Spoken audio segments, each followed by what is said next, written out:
Hello friends, good afternoon. তো আজকেও চলে আসছে একটা নতুন রেসিপি নিয়ে। নতুন বললে ভুল হবে, আমরা সবসময় জিনিসটাকে ফেলে দিই।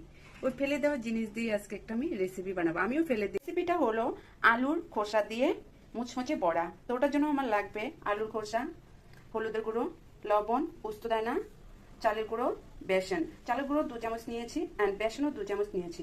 এখন আমি আলুর খোসাটাকে পাটাতে থেতো করে নেব। দেখো, আমি আলুর খোসাটাকে পাটাতে থেতো করে নিয়েছি। এখন এখানে আমি বেসন আর চালের গুঁড়োটা ঢেলে দিব, হলুদের গুঁড়ো দিয়ে দেব, লবণ দিয়ে দেব আর পোস্ত দানাটাও দিয়ে দেব। এখন এগুলো দিয়ে আমি এটাকে মেখে নেব।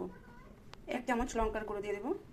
দেখো, এটাকে আমি মেখে নিয়েছি। এখানে আমার আর জলের দরকার হয়নি, আলু যেহেতু রস ভরা থাকে না, তাহলে আর জল কিসের জন্য লাগবে। এদিকে আমি কড়াই বসিয়ে দিয়েছি, কড়াইতে তেলও দিয়ে দিয়েছি। তেলটা আমার গরম হয়ে গেছে, এখন একে একে আমি বড়াটা ছেড়ে দেবো।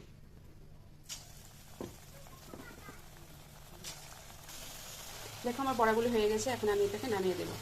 দেখো বন্ধুরা, রেডি আমার আলুর খোসা দিয়ে মুচমুচে বড়া। তোমাদের যদি ভালো লেগে থাকে তাহলে একটা লাইক কমেন্ট দিবে প্লিজ। Thank you.